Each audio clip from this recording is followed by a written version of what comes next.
አሁን ብዙ አገልጋዮች እኮ አሉ፣ ግን ልብ እየጠፋ ነው ወዳጆቼ። ልናለቅስ ይገባል። ብዙ ዘካሪዎች አሉ፣ ብዙ መጽዋቾች አሉ፣ ብዙ ቤተክርስቲያን የሚገነቡ አሉ፣ ግን ልብ የለም። ሊመለኩ ይፈልጋሉ። ራሳቸው የእግዚአብሔርን ክብር መተካት ይፈልጋሉ። ልጆቻችሁ የስልክ ናቸው፣ የእናንተ አይደሉም። የቴሌቪዥን ናቸው፣ የላፕቶፕ ትርክም ምርክን ያስለምድ ናቸው። አይምሯቸው ግን የወላጅ አይደለም። ከዚህ ዓለም ልክስክሶች ጋር አትልከስከሱ። አጋንንት ጋር አያችሁ፣ ኮብላይ ባሪያ ጋር ምን ያልከሳክሰናል? በትዳር ውስጥ መልካም አርአያ የለም። ልጆችን በሃይማኖት የማሳደግ ስሜት የለም። ለባላችሁ የህይወት ምክንያት እንጂ የሞት ምክንያት አትሁኑ። ሔዋንን ላለመሆን ባልሽን ማዳን። ስንቶቻችሁ ታማኝ ናችሁ? ብዙ ጥፋትና ክፍተት ቢኖርበትም እንኳን ባልዋን ልታደል የምትታገለው ሰማይ ማናት? ከናንተ ታማኙ አገልጋይ ማናት? ለእግዚአብሔር አስተያየት ሊሰጡ የሚሞክሩ በርካታ ድንዙዞች አሉ። በሰብአዊ አይምሮ ልኬት እግዚአብሔርን አስተያየት ሰጥቶ ለመመለስ የሚታገል አስተያየት አይሻም። እግዚአብሔር ምክር አይሻም፣ ረድኤት አይሻም፣ እርዳታ አይሻም። የሚረዳ ነው። ትዳር መስርተን ትዳር መምራት ያልቻልን ስንቶቻችንን? አይምሮ ቢጠፋ አይደለም ትዳራቸውን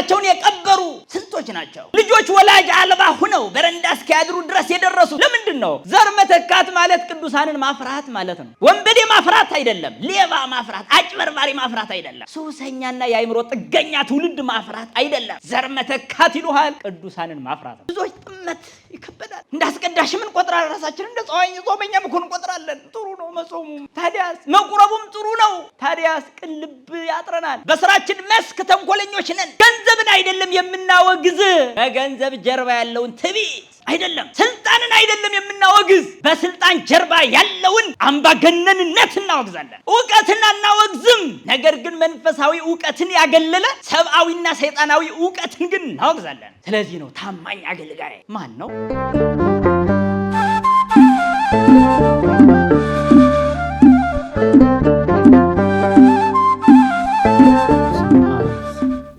ወወልድ ወመንፈስ ቅዱስ አሃዱ አምላክ። ወሀብአ ወርቀ እግዚኦ፣ የጌታውን ወርቅ ቀበረ። የጌታውን ወርቅ ቀበረ። እንደ እግዚአብሔር መልካም ፈቃድ ባለን ጊዜ ውስጥ የምንማርበት የምንገሰጽበት ለአእምሯችን ለልቡናችን ምግብ የሚሆነን በዚህ ቃል መነሻነት የምንማረው ትምህርት ነው። ቃሉን የምናገኘው በማቴዎስ ወንጌል ምዕራፍ 25 ከቁጥር 18 ነው። አሁን በቅዳሴው መካከልም ቤተክርስቲያናችን አንብባ ለምእመናኖቿ የምታሰማው ክፍለ ወንጌል ነው።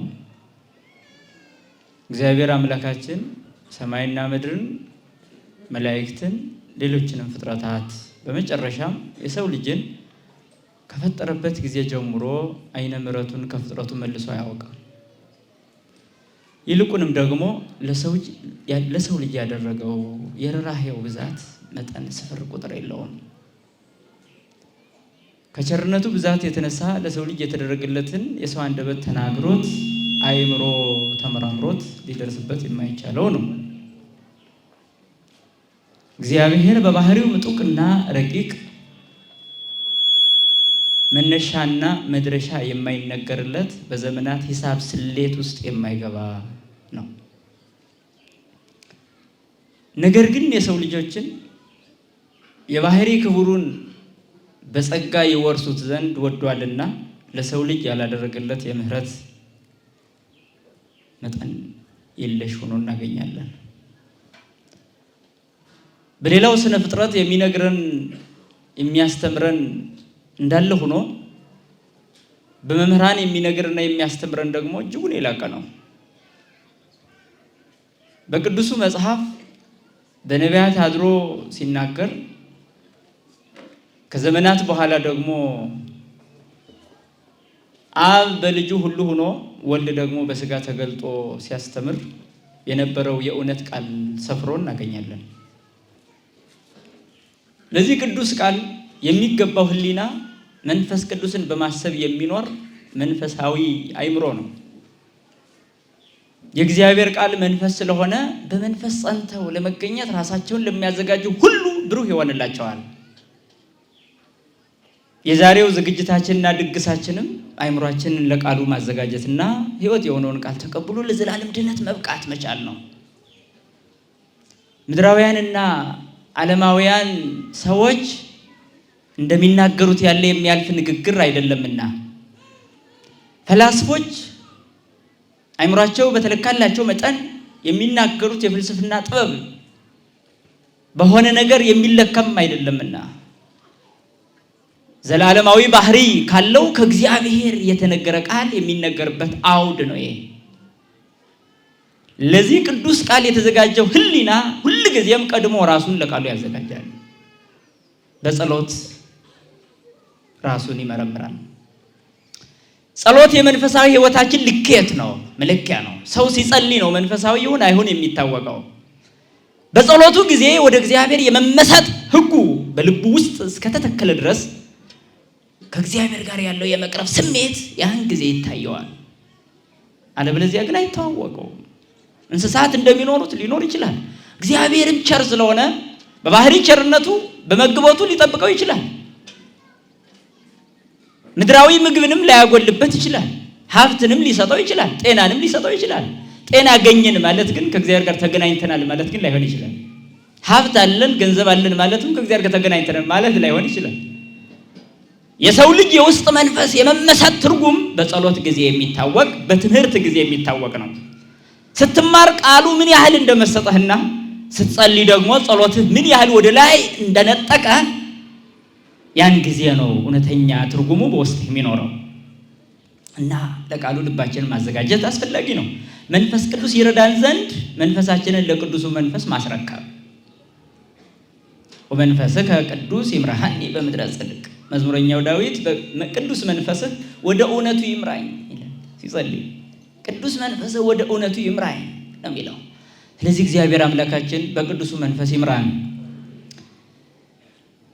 መድኃኒታችን ኢየሱስ ክርስቶስ በዚህ ዓለም ሲመላለስ በነበረ ሰዓት ብዙ መልእክቶችን አስተላልፏል። በኋላ ሊጠይቅ ማለት ነው። መምህር ክላስ ገብቶ አስተምሮ በኋላ በፈተና ጊዜ ይመረምራል። እግዚአብሔርም የሰው ልጆችን በዚህ መልክ ነው። ቅዱስ ወንጌልን አስተማረና በኋላ ደግሞ ለፈተና ማን እንደሰራ ማን እንዳልሰራ ራእየ ቴክስ የሚልበት ጊዜ ይኖራል። በቅዱስ ማቴዎስ ወንጌል ምዕራፍ 25 ላይ ከቁጥር 1 ጀምረን ስናነብ እስከ መጨረሻው ድረስ 3 ክፍል ነው። ክፍሉ ማለት ነው 3 ክፍል ነው። የመጀመሪያው ክፍል ስለ 10 ደናግል ይናገራል። ከ10 ደናግል ደግሞ 5ቱ ልባሞች 5ቱ ሰነፎች እንደሆኑ ይነግረናል። ልባሞቹ ልባም የተባሉበትን ምክንያትም ሰነፎቹ ሰነፎች የተባሉበትን ምክንያትም ይዘረዝራል። መጨረሻ ላይ ሰነፎቹ በር ተዘግቶባቸው ወደ ውጭ እንደቀሩ ይነግረንና ቀኒቱንና ሰዓቲቱን አታውቁምና ትጉ በማለት ያስጠነቅቃል። ቅዱስ እግዚአብሔር ሥጋ ለብሶ ተገልጦ በእኛ አንደበት ሲያስተምር ሰው አልሰማሁም እንዳይል በራሱ አንደበት አስተማር። ሰው አላየሁህም እንዳይል በሚታይ ሥጋ ተገለጠ። ምክንያት አልባ አደረገ። የሰው ልጅ ለሚኮነንበት ሰው ለመኮነኑ ምክንያት የለውም። በውሸት መንገድ ለመጓዙ ምክንያት የለውም። ፈጣሪው በሥጋው እስከመገለጥ ደርሷልና እግዚአብሔርን የማየት ፍላጎት ያለው የሰው ልጅ አይምሮ አይደለም አይምሮ አይነ ሥጋው ሳይቀር እንዲያይለት ሆኖ መጥቷልና ስለዚህ በሥጋ ተገልጦ ያስተማረው ትምህርት በጣም የማስጠንቀቂያ ትምህርት ነው። ቀኒቱንና ሰዓቲቱን አታውቁምና ትጉ በማለት የአንዱን ክፍል ትምህርት ይደመድማል። ይቀጥልና እስመ ከመ ብእሲ ዘይነግድ ወፀዋ አግብርቲሁ ወሀቦሙ ነዋዮ ይትገበሩ ቦቱ። እንዲህ ነው ይላል። መንግሥተ ሰማያት ብላቴኖቹን ጠርቶ ያተርፉ ዘንድ ገንዘቡን ሰጥቶ ሩቅ መንገድ እንደሄደ ባለጸጋ ናት ይላል። ራሱን እንደ አንድ ሩቅ መንገድ ተጓዥ ባለጸጋ መስሎ ይናገራል። የሰው ልጅ አልሰማሁም እንዳይል በሚገባው ቋንቋ በምሳሌ ገለጸ። እስኪ ወገኖቼ ልብ በሉ፣ አስተውሉ። እግዚአብሔር ምን ያህል ሥጋችንን እስከ መልበስ ብቻ ዝቅ ያለ አይደለም፣ ቋንቋችንን እስከ መጠቀም ዝቅ አለ። ለእኛ በሚረዳን መልኩ ለማስተማር በጣም ዝቅ ያሉ ምሳሌዎችን ሳይቀር ተጠቀመ። ስለ ዘር፣ ስለ ሴት እርሾ እስከ መናገር፣ ስለ ሰርግ፣ ስለ መንገድ ሄያይ ባለጸጋ ብላቴኖቹን ጠርቶ ገንዘብ ሰጥቶ በዚህ ውጡበት፣ ውረዱበት፣ አትርፉበት ብሎ ሰጥቶን እንደተጓዘ መንገደኛ ነው ይለናል። ወቦ ለዘወሃቦ 5 መክሊተ ወቦ ለዘወሃቦ 2 መክሊተ። ይህ ሁለተኛው ክፍል የሚገርም ምሳሌ ያለው ነው። የመጀመሪያው 10 ደናግል 5 ልባሞች 5 ሰነፎች። ሁለተኛው ደግሞ ለብላቴኖቹ ገንዘብ ሰጥቶ እንዲያተርፉበት አዞ ሩቅ መንገድ እንደሄደ ባለጸጋ ብሎ 5 የተቀበለ 2 የተቀበለ 1 የተቀበለ ሰው 3 ነገሮችን ይጠቅሳል።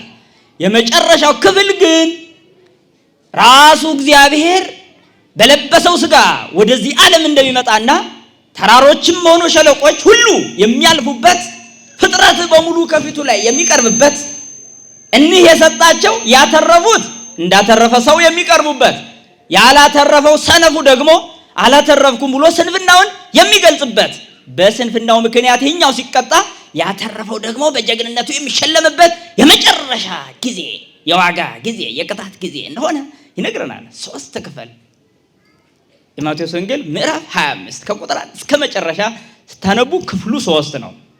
ታዲያ ቤተ ክርስቲያናችን በዛሬው ዕለት እንዲነበብ ያደረገችው ስያሜም የሰየመችው በመካከለኛው ክፍል ነው። ገብርኄር ብላ ሰይማለች። ልዩ ምስጢርና ልዩ ትርጉም ያለው ነው። የመጀመሪያዎቹንም የመጨረሻዎቹንም የሚጠቀልለው ትርጉም መካከል ላይ ያለው ነው። ስለዚህ ቤተ ክርስቲያናችን በዛሬው ዕለት በአብይ ጾም በገብርኄር ሳምንት ሁሉም ይሄ ነገር እንዲነበብና እንዲተረጎም አደረገች። በእነዚህ ቀናት ግን እየተመላለሱ ብዙ የወርሃዊ በዓላትም ሊውሉ ይችላሉ። እዛው ታማኝ አገልጋይና ራሷን የእግዚአብሔር ባሪያ ብላ የጠራች ቅድስት እናታችንን በዛሬው ዕለትም እናገኛለን። ታማኙ አገልጋይ በተመሰገነበት ቀን ወይም ደግሞ ያ ትርፋማነቱ የሚነገርበት ቀን ላይ ያቺ ትርፋማዋ አገልጋይ እውነተኛዋ የእግዚአብሔር አገልጋይ በጎ አገልጋይ ራሷን ነየ ዓመቱ ለግዚአ ኩሉ ያለችዋ ታማኝ አገልጋይ ዓለምን ወክላ ለእግዚአብሔር የቀረበች ለመለኮታዊ አካል እናትነት የተመረጠች እመቤታችን ቅድስት ድንግል ማርያም ትታሰባለች። ታማኝ አገልጋዮች ይታሰባሉ። በዚህ ዓለም እንደ እመቤታችን ታማኝ ሆኖ የተገኘ የለምና የመጀመሪያይቱ ሴት ታማኝ አልነበረችም። ሰነፍ አገልጋይ ነበረች። ሰነፍ ባሪያ ነበረች። ማን? ሔዋን። በዛሬው ዕለት የምትታሰባ ሁለተኛይቱ ሔዋን ግን ታማኝ አገልጋይ በጎ አገልጋይ ናት እና እናታችን ቅድስት ድንግል ማርያም እንዲሁ እናተርፍ ዘንድ በሕይወታችን ሁሉ አትለየን። እንግዲህ ቅዱስ እግዚአብሔር በቃሉ እንዲህ ብሎ ይነግረናል። መካከለኛውን ክፍል ያዙልኝ፣ ምሳሌውን መጀመሪያ ያዙልኝ። ምን ይላል? ሩቅ መንገድ እንደሄደ ሰው ለብላቴኖቹ ያተርፉ ዘንድ ገንዘብ ሰጥቶ እንደሄደ ሰው ነው ይላል። ለአንዱ ስንት ሰጣለ? እየመለሳችሁ ለሁለተኛው፣ ለሶስተኛው በሉ ያዙልኝ። መልካም። የመጀመሪያው 5 የተቀበለው ሰው ምን ያደረገ መሰላችሁ? ወሆረ ዝኩ ዘሐምሰ መካልየ ነሳ ወረብሃ ዲቤሆን ሐምሰ መካልየ። 5 የተቀበለው ወጣ ወረደ፣ ሌላ 5 አተረፈ። ስንት ሆነ? 2 የተቀበለው ወጣ ወረደ፣ ሌላ 2 አተረፈ። ስንት ሆነ? 1 የተቀበለው ሄደ፣ መሬት ቆፈረ፣ ወርቁንም ቀበረ። ስንት ሆነ? ምን አላችሁ? በጣም ጥሩ። እሺ፣ እኒህ 3ቱ ሰዎች እነማን ናቸው? እንግዲህ ጌታው ሊቆጣጠራቸው መጣ። አሁን ከባዱ ይሄ ነው። ሩቅ ሀገር እኮ ነበር ሄደው። ምን ነው ባልጠበቁት ሰዓት መጣ።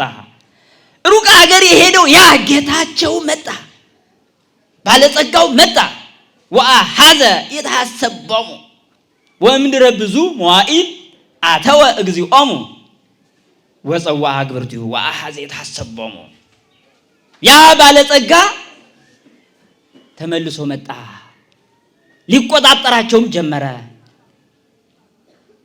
ወሆረ ዝኩ ዘሐምሰ መካልየ ነስአ ወይቤ ናሁ ሐምስ መካልይ ዘወሀብከኒ ወረባይኩ ሐምሰ መካልየ። 5 የተቀበለው ቀረበ በደስታ በደስታ በፈገግታ ወደ ጌታው ቀረበ። ለምን? አትርፏልና፣ የጌታውን ቃል ጠብቋልና ቀረበ። ምን አለ ይነለ? ጌታ ሆይ እነሆ 5 መክሊት ወርቅ ሰጥተኸኝ ነበረ። ወጥቼ ወርጄ ያተረፍኩት 5 ይኸው 10 አድርጌያለሁ አለ። ጌታውም ደስ አለው። በዚህ በጎ አገልጋይ ደስ አለው። ምን እንዳለ ታውቃላችሁ? ኦ ገብርኄር ወገብር ምእመን ባ ዘበውሁድ ምእመነ ኮንከሪ በብዙ ሰይመከ ባ ውስተ ፍስሓሁ ለእግዚእከ። ምን እንዳለ ሰምታችኋል? አንተ ታማኝ በጎ አገልጋይ፣ በጥቂቱ የታመንክ በብዙ ላይ እሾምሃለሁና ወደ ጌታ ደስታ ግባ አላችሁ። ከቃሉ ጋር ናችሁ? መልካም። እንግዲያውስ ተዘጋጁ። ወደ ጌታ ደስታ ግባ። ለምን? ታማኝ ስለሆንክ፣ ለምን? በጎ ስለሆንክ። ይህ ብቻ መሰላችሁ? ወከማሁ ዘሄ ክልኤተ መካልየ ነሣ። 2 የተቀበለውም ቀረበ።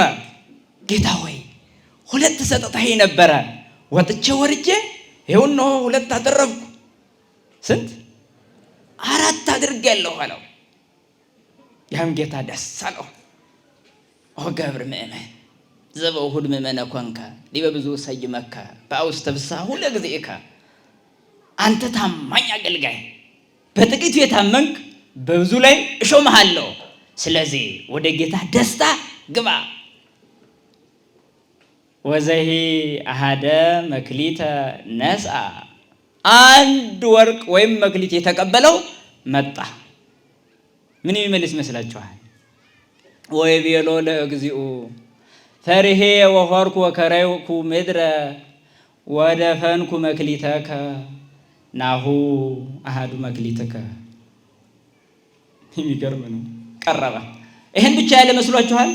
ቀደም ብሎ የተናገረው አለ እንጂ ወናሁ ወይቤሎ ለእግዚኡ ናሁ አምረከ ከመ ብእሲ ድሩክ አንተ ተአርር ዘኢዘራይከ ወታስተጋብ ዘኢዘራውከ ወናሁ ፈርሄ ሆርኩ ወከረይኩ ምድረ ወደፈንኩ መክሊተከ። አያችሁ፣ ያልሰራ ሰው ምክንያቱ ብዙ ነው።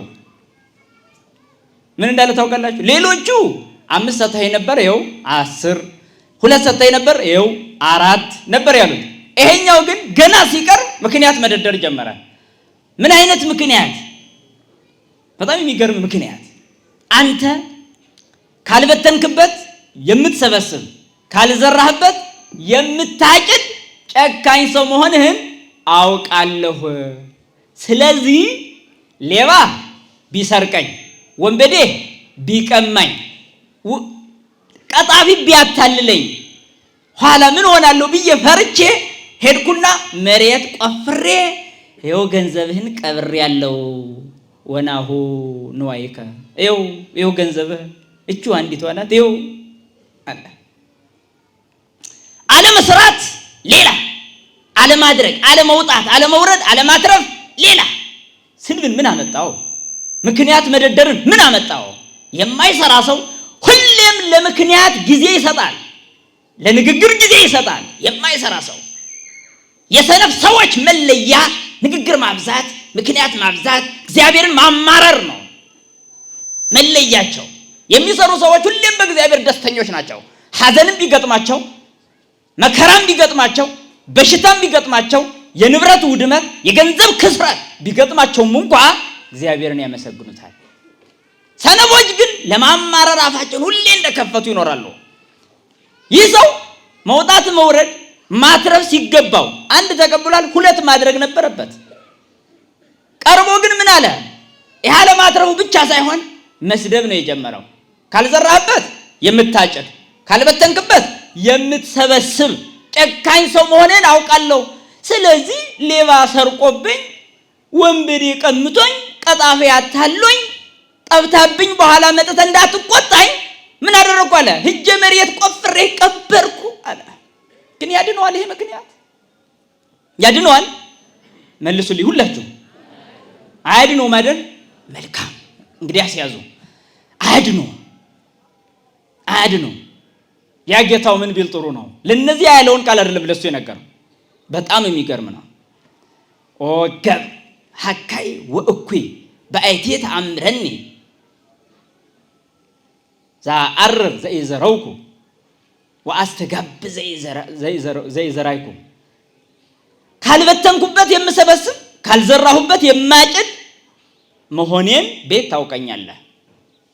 አንተ ሰነፍና ክፉ ባሪያ። መልሱን ሰምታችሁ ሰነፍና ክፉ ባሪያ። ከፍ ብለን በመጀመሪያ ክፍል ላይ ከ10 ደናግል 5ቱ ምን ነበሩ? ሰነፎች አልነበሩ? እነዚያን ሰነፎች ወክሎ እየተጠራ ያለው ይህ ሰው ነው። ገብር ምመን የተባሉ ታማኝ አገልጋይ የተባሉት ሁለቱ ደግሞ 5ቱ ልባሞች ወክለው ነው እየተነገሩ ያለው። የነዚህ ደግሞ በሶስተኛው ክፍል ላይ ክርስቶስ በግርማ መንግስቱ በመጣ ጊዜ እኩሌቶቹን በቀኝ እኩሌቶቹን በግራ ያቆማል ይላል። ስለዚህ ሰነፎቹ በግራ ልባሞቹ በቀኝ እንደሚሆኑ ግልጽ ያደርጋል። እንደ ገብር ሐካይ እንደ ሰነፉ አገልጋይ ያሉት ሁሉም በግራ እንደሚቆሙ፣ እንደ ታማኙ ባሪያ እንደ ታማኙ አገልጋይ ያሉት ደግሞ በቀኝ እንደሚቆሙ የሚያሳይ ምስጢር ነው። እንዲህ ይልና ጌታቸው በጣም የሚገርም ነገር ይናገራል። ምን ይላል? በጣም የሚገርመው ይሄንን ገንዘብ ወስዳችሁ 10 ላለው ስጡት፣ ለዘቦ ይሁብዎ ወይወስክዎ ወለዘሰ አልቦ ዘሂቦ ያhayድዎ። ላለው ይሰጡታል፣ ይጨመርለታል፣ ይበዛለታል። የሌለውን ግን ያው ያለውን ይወስዱበታል። አስተውሉ። ከዚህ ቃል የተነሳ እንፍራ። ከዚህ ቃል የተነሳ እንንቀጥቀጥ። ከዚህ ቃል የተነሳ ልባችን ስብር ይበል፣ ህሊናችንም ቁርጥ ይበል። ልብ በሉ ምን ይላል ቃሉ? በጣም የሚገርም ንግግር ነው። ላለው ይሰጡታል፣ ይጨመርለታል። ለሌለውሳ ያው ያለው ይወሰድበታል፣ ባዶውን ይቀራል። አንድ ያለው ስላላተረፈ ያው አንዱ ይወሰድበታል። ማትረፍ አልቻለምና መውጣት መውረድ አልቻለምና ምክንያት ደርዳሪ ነውና። ስለዚህ ይሄንን ወለእኩይ ሰገብር ወሐካይ አውጽእዎ አፍአ ሀባሃሎ ብካይ ወሐቄስነን። ይሄንን ሰነፍ ባሪያ ግን እጅና እግሩን አስራችሁ ወደ ጨለማው ወርውሩት ይላል። ስለ ቃሉ የቃሉ ባለቤት የተመሰገነ ይሁን። በጣም ከባድ ቃል ነው። ይሄንን ሰነፉን ባሪያ እጅና እግሩን አስራችሁ ወደ ውጭ ጥሉታል። ጥርስ ማፋጨት ወዳለበት፣ ስቃይ ወዳለበት ጣሉታል። ይሄንን ቃል እስኪ ሙሉን ትርጓሜ ባንመለከት እንኳን ጥቂቱን የሚመጥነን ያክል እንውሰደው። ውሃ ላይ የቀረበ ሁሉ ውሃን አይጨርስም፣ ጥቂት ነው የሚጠጣ። ምግብ ላይ የቀረበ ሁሉ ምግብ አይጨርስም፣ ጥቂት ነው የሚበላ፣ ያቅሙን ያክል ነው።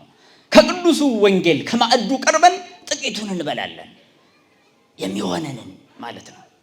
ስለዚህ ተወዳጆች ልብ እንበል። ሩቅ መንገድ የሄደው ማን ይመስላችኋል? ያ 10 ደናግል ሊቀበሉት የወጡት ሙሽራ እሱ ነበረ። ያ ሩቅ መንገድ የሄደው ከፍ ብላችሁ ስትመለከቱ የነበረው ሙሽራውን ሊቀበሉ የወጡ 10 ደናግል ተብሎ ነበረ። ያ ሙሽራ በዘገየ ጊዜ ሁሉም እንቅልፍ ብሏቸው እንደነበር ታስታውሳላችሁ። በጣም ጥሩ። ያ ሙሽራ ነበር አሁን ደግሞ መንገድ የሚሄድ ባለጸጋ ሆኖ የተገለጠው። ያ ባለሰርጉ፣ ያ ባለዳሱ፣ ያ 10 ደናግል ሊቀበሉት የወጡት ሙሽራ ዓለምን ሊያድን ወደዚህ ዓለም የተገለጠው እውነተኛው ሙሽራ በሰርጉ ቀን ራሱን አርዶ ለታዳሚዎች ያበላው መኑ ዘርእ መራዊ ዘጠብሐ ሥጋሁ በጊዜ ከብካቡ ወይትበላ ለግሙራ። በዓለም ላይ በሰርጉ ቀን ታርዶ የተበላ ሙሽራ ማለት አለ ይልሃል። በመስቀል ላይ ታርዶ ለበጎቹ ምግብ የሆነው እረኛ በግን ይበላል እንጂ በግ እረኛውን ይበላል። ከዓለም ሕግ ውጭ ነው፣ ከዓለም አሰራር ውጭ ነው። ኦርቶዶክሳዊት ቤተክርስቲያን ለዘላለም የተሰወሩ ምስጢራት የሚገለጡባት ቤት ናት። አስተውለ ስማ፣ ልብ በል። በዓለም ላይ የሌለው ታሪክ በቤተክርስቲያን ይኖራል። በዓለም ላይ ያልተደረገ ምስጢር በቤተክርስቲያን ይደረጋል። 10 ደናግል ሊቀበሉት የወጡት ሙሽራ ለበጎቹ ራሱን አርዶ የሰጠው ሙሽራ ነው። ለሙሽራይቱ ማዕድ ሆኖ ምግብ ሆኖ የቀረበ ሙሽራ ነው። እሱ ሙሽራ ሊቀበሉት በመጡ ጊዜ በሩን ዘግቶ አላስገባ ያላቸው ሰዎች እንዳሉ ታስታውሳላችሁ። እነዚህም ሰነፎቹ ናቸው። መብራት ይዘው ዘይት ያልያዙ ከደጅ እንደቀሩ ቅዱሱ መጽሐፍ ይነግረናል። አዎ ዝቅ ብለን እንየው። ይህ ሙሽራ ለብላቴኖቹ ገንዘብ ሰጥቶ አትርፉበት ብሎ ወደ ሩቅ አገር ሄደ ይለናል። እሱ ወደዚህ ዓለም ከመጣበት ጊዜ ጀምሮ ለሰው ልጆች የሰጠው ማትረፊያ ከፍጥረት ዓለም ጀምሮ የሰጠውን ለማስታወስ ይናገራል። የሰው ልጅ ከተፈጠረበት ጊዜ ጀምሮ ከዚህ ዓለም በሞት እስኪለይበት ጊዜ ብዙ ገንዘብ ተሰጥቶታል። ገንዘብ የምላችሁ የሚቆጠር ወረቀት ወይም ደግሞ ቸንች ሳንቲም እየነገርኳችሁ አይደለም። እግዚአብሔር አምላክ ለሰው ልጅ በጥንተ ተፈጥሮ የሰጠውን አካል መግለጫ ነው። ተፈጥሯዊ አካላችን ያሳያል። ያ የጌታውን ወርቅ ቀበረ የተባለው የተሰጠውን ወርቅ ነው የቀበረው። እኛም ተፈጥሯዊ አካላችን ከራስ ፀጉር እስከ እግር ጥፍራችን ድረስ ያለው አካል ወርቅ ነበረ። ይሄን አካላችንን ቀበር ነው። ወዴት እንደቀበር ነው እንፈልግ እና ይህ ሙሽራ ነበር ወደ ሩቅ አገር የሄደው። ለፍጥረቱ የሚመጥናቸውን አካል ለሁሉም ለእያንዳንዳቸው ወለለ አሃዱ በአምጣነ ይግሉ ወሃቦሙ ለእያንዳንዱ በሚቻላቸው መጠን ሰጣቸው። አጭርም ይሁን ረጅም፣ ቀጭንም ይሁን ወፍራም እያንዳንዱ ሰው የሚመጥነው አካል ተሰጥቶታል። ረጅሙ በአጭሩ እንዳይቀና፣ አጭሩም በረጅሙ እንዳይቀና፣ ወፍራም በቀጭን፣ ቀጭን በወፍራም መቅናት የለም። ይህ በሌለበት እግዚአብሔር ለእያንዳንዱ የሚችለውን ያክል አካል ሰጥቶታል። የእያንዳንዱን አካል በሃይማኖት የመጠበቅ ግን የሱ ድርሻ ነው። የእያንዳንዱን አካል በቅድስና መጠበቅ ግን የሱ ድርሻ ነው። ታዲያ የጌታውን ወርቅ የቀበረው ሰነፉ እዚህ ጋር እንፈልገዋ። 5 ይቀበል፣ 2 ይቀበል፣ 1 ይቀበል፣ በጥቅሉ በዚህ ዓለም ያለንን ሰዎች የሚወክሉ ሰዎች ናቸው። እነዚህ በምሳሌ የተገለጡት ሩቅ መንገድ ሄደ የተባለው እግዚአብሔር ምን ያህል ከሰው ልጆች አይምሮ በላይና ከፈላስፎች ሕሊና የራቀ መሆኑን ያመለክታል። ሩቅ መንገድ ሄደ ማለት ፍጡራን በማያውቁበት ባህሪ ይኖራል ማለት ነው። ሀበይ በጽሖ ሕሊና ሰብ ወኢዘ መላእክት አይምሮ የመላእክት አይምሮ የሰዎች ሕሊና የማይደርስበት ተብሎ ይነገራል። ማን? እግዚአብሔር። በዚህ ዓለም ያሉ ተመራማሪዎችም ሆነ አዋቂዎች፣ ሳይንቲስቶች ጥቂት እንኳን ማግኘት የማይችሉት ሩቅ ነው እግዚአብሔር። ስለዚህ እግዚአብሔር ሩቅ መንገድ ሄደ ማለት ሰውን ፈጥሮ ነገር ግን በባህሪው ባይታወቅነት ይኖራል ማለት ነው። አስተውሉ። ሰውን ፈጥሮ ነገር ግን በሰዎች አይምሮ ልኬት አይደለም የሚኖረው። በሩቅ ባህሪው በረቀቀ ባህሪው ይኖራል። ታዲያ ከነዚህ ተፈጥሯዊ አካል ከተቀበሉ ሰዎች 5 የተቀበለው ወጥቶ ወዶ አልተረፈ ማለት እግዚአብሔር በሰጠው አካል እያንዳንዱ ሰው ሰርቶ ወጥቶ ወርዶ አትርፎ ለድሃ መጽውቶ በሃይማኖት ተጠብቆ ቤተ ክርስቲያንን በማገልገል እድሜውን ያሳለፈ እንደሆነ አንተ ታማኝ አገልጋይ በሰጠው አካል ተሰርተህበታል፣ ተጠምቀህበታል፣ መጽውተህበታል፣ ሰግደህበታል፣ እጅህን ወደ እኔ ዘርግተህበታል። ማትረፍ ዓይንህ የው ቅዱሳት መጻሕፍት እንዲመለከቱ አድርገህበታል። ጆሮህ ቅዱስ ቃሌን እንዲሰሙ አድርገህበታል። አተረፍክበት። ወርቅ ማለት ይሄ ነው። ሕሊናህ መልካም እንዲያስብ አድርገህበታል። አእምሮህ በተስፋ ወደ እኔ ሁሌ ተዘርግቶ ይኖራል። ስለዚህ ማትረፍ ወሳጣዊ አካላችንም አፍአዊ አካላችንም ለእግዚአብሔር የተዘረጋ ነው። ስለዚህ ይህንን በአግባቡ የተጠቀመ በወሳጣዊ አእምሮ ወደ ዓለም ያልሸሸ ከእግዚአብሔር ያራቀ እሱ ወርቁን አተረፈበት፣ አካሉን አተረፈበት። በአፋዊ አካል በስግደት በጾም በጸሎት ያገለገለ እሱ አተረፈ። ያ መጥቶ ይቆጣጠራል ማለት አካላችሁን ምን አደረጋችሁበት? ጆሮ ሰጥቻችሁ ነበር፣ ተምራችሁበታል። ዓይን ሰጥቼ ነበር፣ አነበባችሁበት። እግር ሰጥቼ ነበር፣ ወደ መልካሙ ቦታ ተጓዛችሁበት። እጅ ሰጥቼ ነበር፣ ሰርታችሁ መጸወታችሁበት። አይምሮ ሰጥቼ ነበር፣ እኔን በደስታ ተቀበላችሁበት። እምነት አላችሁ? ጥያቄ አለው። አየህ፣ ወሳጣዊ ሆነ አፋዊ አካላችን ወርቅ ሰጥቶን ሄደ። ይሄንን ወርቅ ያተረፉ አሉ፣ የቀበሩ አሉ። የጌታውን ወርቅ ቀበረ ነው ያለው። ስለዛ ሰነፍ ሰው ነው የተናገረው አይደል? ስለዚህ ያ ሰነፍ ሰው ማን ነው? ያ ታማኙ አገልጋይስ ማን ነው? መኑ ውእቱ ገብርኄር እያለ ቅዱስ ያሬድም ይጠይቃል። ታማኝ አገልጋይ ማን ነው? በጎ አገልጋይ ማን ነው? በጎ አገልጋይ አንደበት ሰጥቻችሁ ነበረ። ታዲያ ያንን አንደበት በታማኝነት ተጠቀማችሁበት ወይ? ይጠይቃል። 5 ይቀበል 2 ይቀበል ሁሉም እንዳቅሙ ተቀብሏል። ማትረፍ ግን የሱ ነው። እያንዳንዳችን ከእግዚአብሔር ባገኘነው አካል ደስተኛ መሆን አለብን። በመጠናችን ስለተሰጠ ማጉረምረም ማማረር የሌለበት ህይወት ነው ክርስትና። የለም በእግዚአብሔር የሚያማርር እንዳይኖር፣ አንደበቱን ወደ እግዚአብሔር እንዳይዘረጋ መጠንቀቅ አለበት።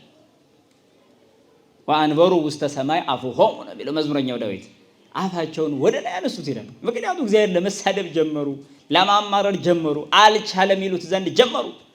ለእግዚአብሔር አስተያየት ሊሰጡ የሚሞክሩ በርካታ ድንዙዞች አሉ። በሰብአዊ አእምሮ ልኬት እግዚአብሔርን አስተያየት ሰጥቶ ለመመለስ የሚታገል አስተያየት አይሻም። እግዚአብሔር ምክር አይሻም፣ ረድኤት አይሻም፣ እርዳታ አይሻም። የሚረዳ ነው እግዚአብሔር። እርዳኝ ብቻ የሚባል አምላክ እንጂ አስተያየት የምትሰጠው አምላክ አይደለም። ስለዚህ በተፈጥሯዊ አካላችን ምን ያህል አተረፍንበት? አሁን ጠይቁት ራሳችን። እየራሳችንን መጠየቅ ነው። ተፈጥሯዊ አካላችን ምን ያህል አይናችን ንጹህ ነው? ምን ያህል አንደበታችን ንጹህ ነው? ምን ያህል ጆሮአችን ንጹህ ነው? ምን ያህል?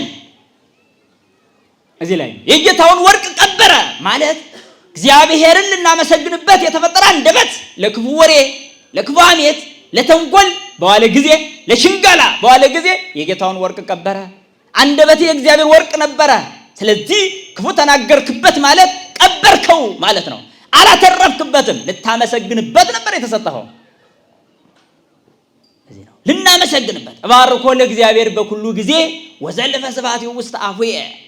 መዝሙረኛው ዳዊት በመዝሙር 33 ላይ ጌታዬን ዘወትር አመሰግነዋለሁ፣ ምስጋናውም ሁል ጊዜ በአንደበቴ ነው ይላል።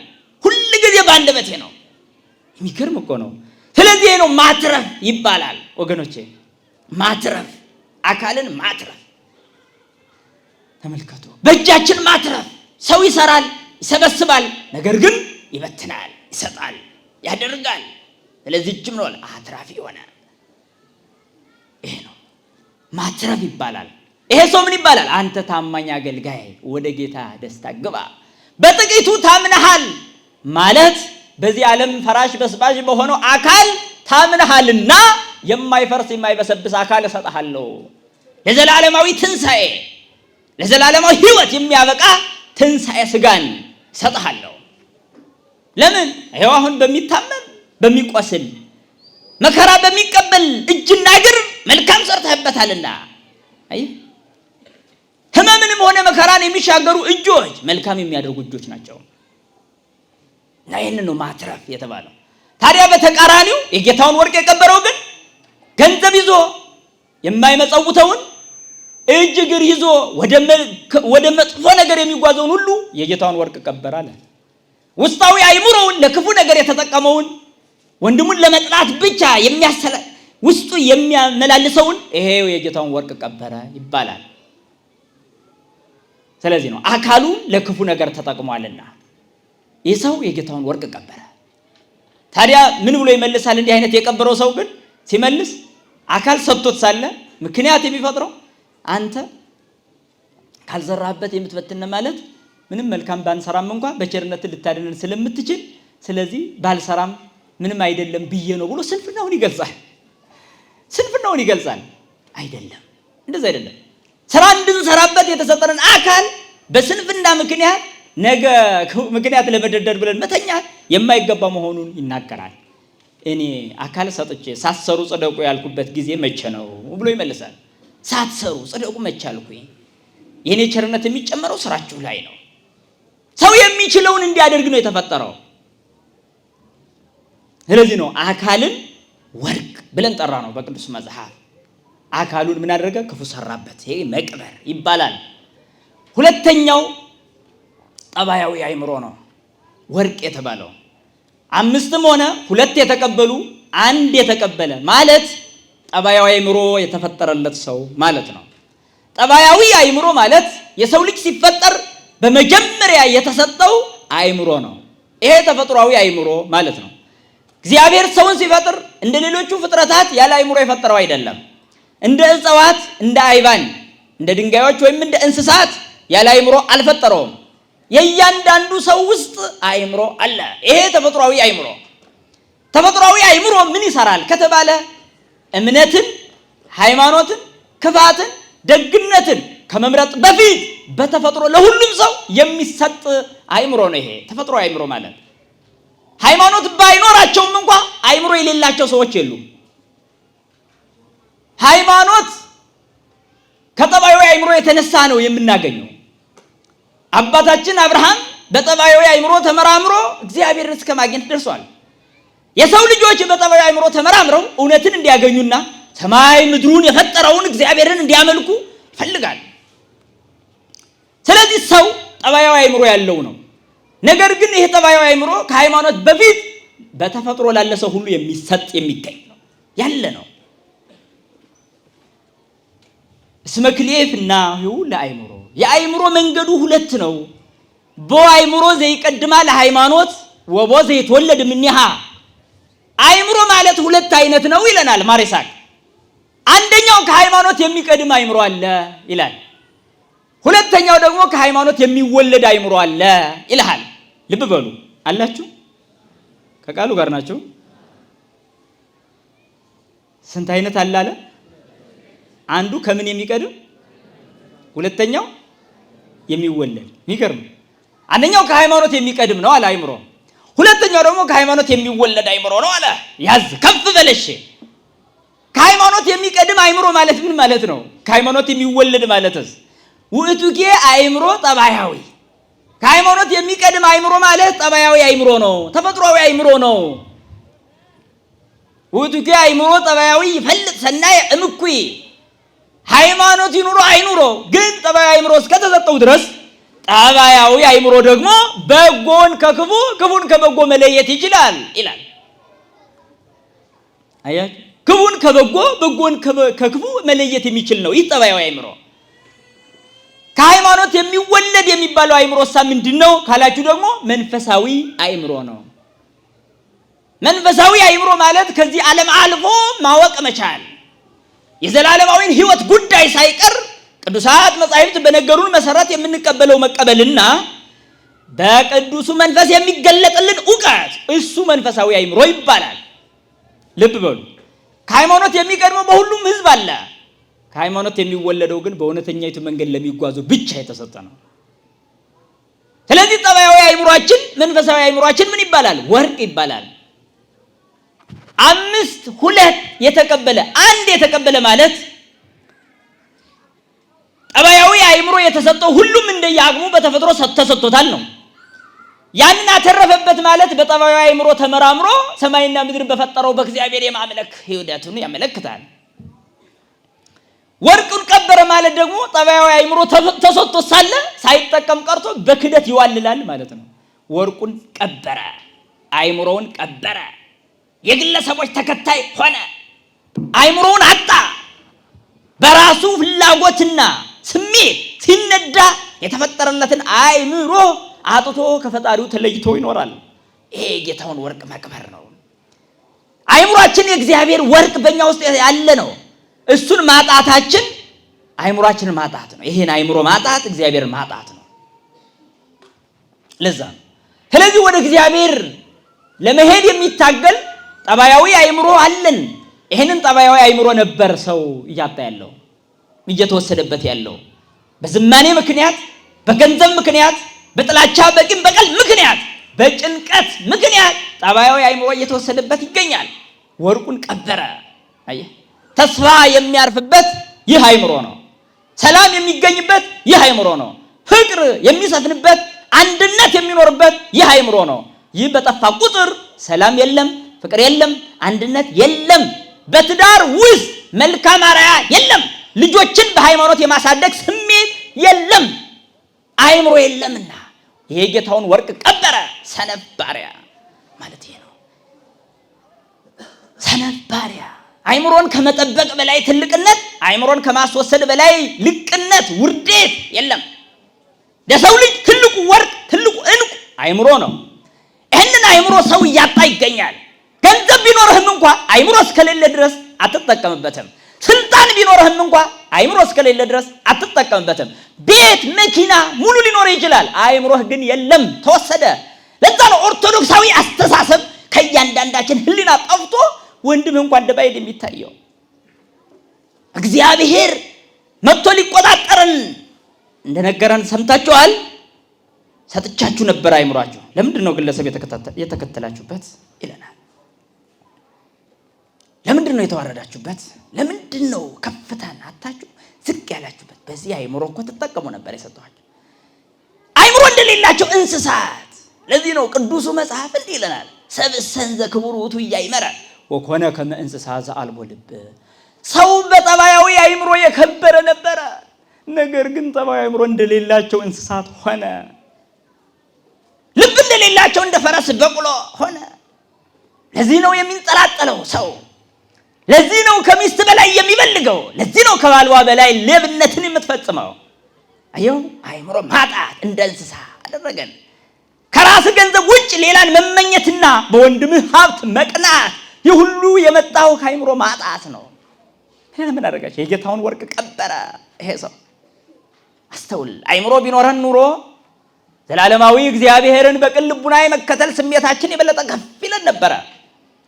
ነገር ግን በምድራዊ አስተሳሰብ የወረደ ህሊና እግዚአብሔርን የማግኘት እድሉ የወረደ ነው። አያችሁ፣ ሁሉ ጊዜ አይምሯችን ወደ ላይ ከፍ እንዲል ነው ቤተክርስቲያናችን የምታስተምረን። ላይለ ይኩን ህሊናክሙ በሰማይ ያያሉ ልብክሙ። ህሊናችሁ በላይ ይሁን፣ ልባችሁን በሰማይ ይኑር። ምን አይነት ግሩም አነጋገር ነው! ልባችሁ በሰማይ ይኑር ምን ማለት ነው? አካላችን በምድር እያለ እንኳን ልባችን በሰማይ ይሆናል። ለምን? በስደት ሀገር ሆኖ ሀገሩን የማይናፍቅ ማን ነው ከናንተ? ማን ነው የተወለደበትን ሀገር የማይናፍቅ የተገኘበትን እትብቱ የወደቀበትን የማይናፍቅ ከናንተ ማን ነው? ኧረ ማንም ካላችሁ እንግዲያውስ ሀገራችን ይህ አይደለም። ሀገሬ የሚመስለው ካለ እዚህ ምድር ላይ ሀገር የለውም። ኦርቶዶክስ ላይ ነው ሀገሩ።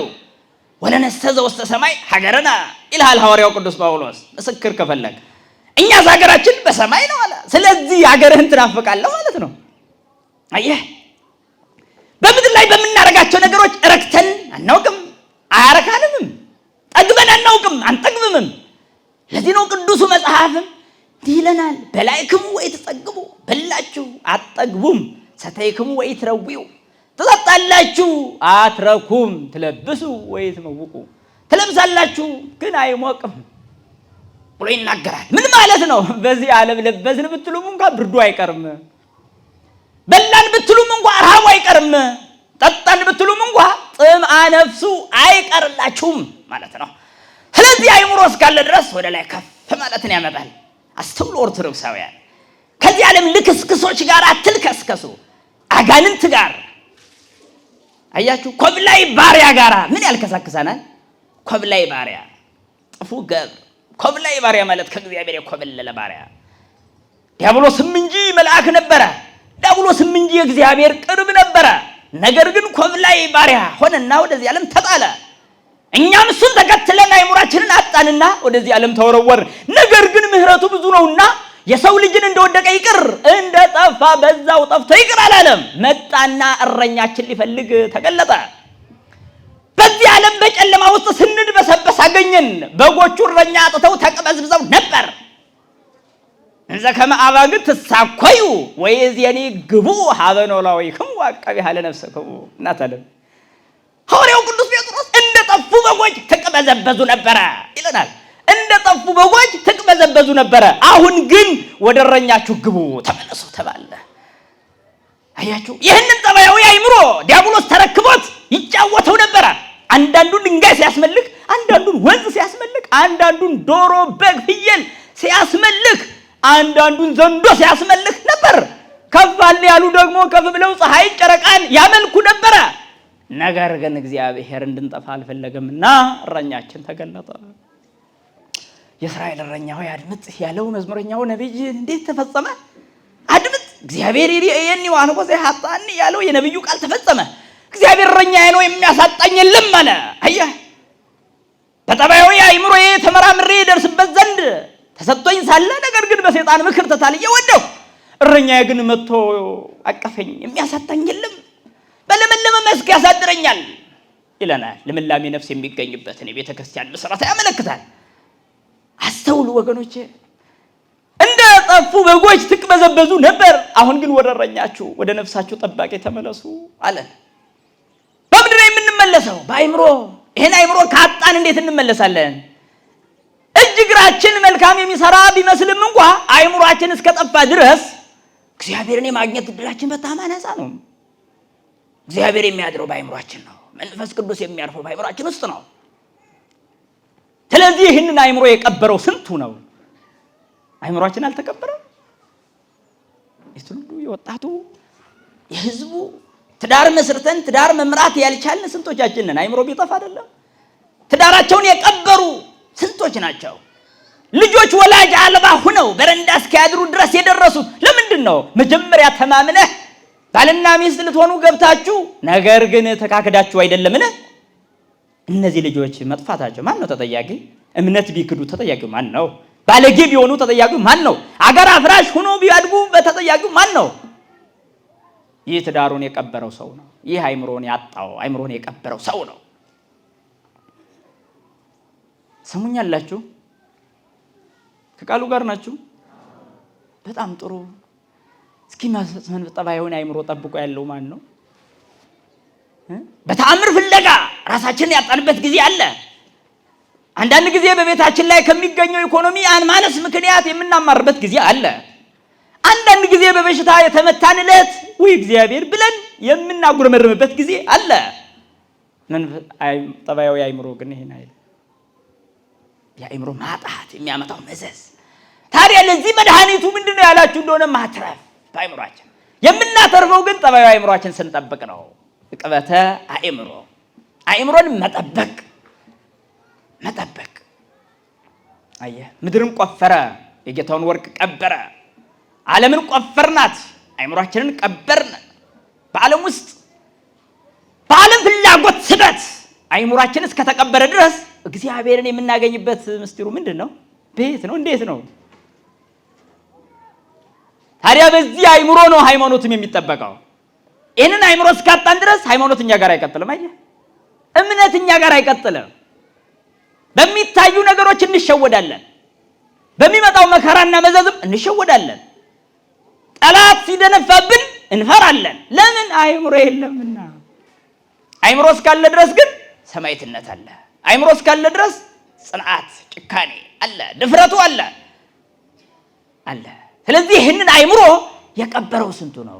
እዛ ነው አይምሮን የቀበረውን ጌታ ምን ብሎ ይጠራዋል? አንተ ሰነፍ ባሪያ አለው። ተመሰገነ? ወደ ጌታ ደስታ ገባ ተባለ? አልተባለም። ስለዚህ ኦርቶዶክሳዊ አይምሮ እየጠፋብን ነው። ጠባይ አይምሮ እየተሰረቀብን ነው። ሁሉም ለቤቱ ዘበኛ ይቀጥራል፣ ለንብረቱም ጠባቂ ይሾማል፣ ኪሱንም አጥብቆ ይጠብቃል። አይምሮን ግን እየጠበቀ አይደለም። ወሬ ይጥለዋል፣ የሐሰት ፖለቲካ ያሸንፈዋል፣ ዘረኝነት ነጉዶት ይወስደዋል፣ የግለሰብ ተከታይነት ያጠፋዋል። ታዲያ በዚህ ሰዓት አይምሮ አለ? በእግዚአብሔር የመታመን የልብ ጉልበታችን የት አለ? የአይምሮ ወደ እግዚአብሔር የመመሰጥ ስሜቱ የት አለ? አየህ፣ መሰረቅ ይሉሃል ይሄ ነው። መቅበር ይሉሃል ይሄ ነው። እንቀበራለን። ገብረ ሐካይ መባል ይሄ ነው። ሰነፍ ባሪያ ይሉሃል ይሄ ነው። ታዲያ ከእመቤታችን ጋር የእግዚአብሔር አገልጋይ ነኝ ብላ ልትመሰክር የምትችለዋ ማን ናት ከእናንተ? እስኪ እናቶች፣ እናታችሁ ማን ናት? በዲያብሎስ ምክር ምክንያት ራሷንም ሆነ አዳምን የጎዳችዋ ሔዋን ናት እናታችሁ? እናትን ምሳሌያችሁ እሷ ናት። ከክብሯ የወደቀችዋ ሔዋን በኋላ በልጇ ምክንያት ብትድንም፣ ያች የዲያብሎስ ምክር ያታለላት ሔዋን፣ ዲያብሎስ የክፉ ብስራት ያበሰራት ሔዋን፣ የሞት ምክንያት ቃኤልን የወለደችዋ ሔዋን እሷ ናት እናታችሁ? ጠባዩ አይምሮዋን ያበላሸችዋ ያች እሷ ናት እናታችሁ? አይደለችም ካላችሁ ከሷ ተሽላችሁ ተገኙ። ለባላችሁ የህይወት ምክንያት እንጂ የሞት ምክንያት አትሁኑ። ሔዋንን ላለመሆን ባልሽን ማዳን ነው። ስንቶቻችሁ ታማኝ ናችሁ? ብዙ ጥፋትና ክፍተት ቢኖርበትም እንኳ ባልዋን ልታደል የምትታገለው ሰማዕት ማናት ከናንተ? ታማኙ አገልጋይ ማናት ከናንተ? ቤተ ክርስቲያን በእኔም ትተርፋለች ብላ የምታስበዋ ጀግና ሴት ማናት ከናንተ? ልጇን በሃይማኖት የምታሳድገዋ ያች ጀግና ሴት ማን ናት? እስኪ የመጀመሪያይቱ ሔዋን አይደለሁም ካልሽ ሁለተኛይቱን ሔዋን ለመሆን ሞክሪ። ሄሮድስ ልጇን ሊገልባት በረሃውን ሁሉ በመከራ ስትንከራተት የነበረችዋን እናት እሷን ትሆኛለሽ?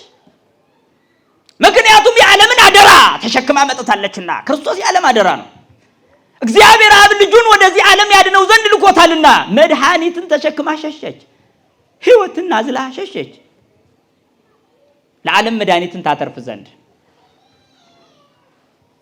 አያችሁ፣ ይችን እናት ማመስገን የማይችል ፍጡር ማን ነው? ስለዚህች እናትስ መመስከር የማይፈልግ ልቡና ምን አይነት ልቡና ነው?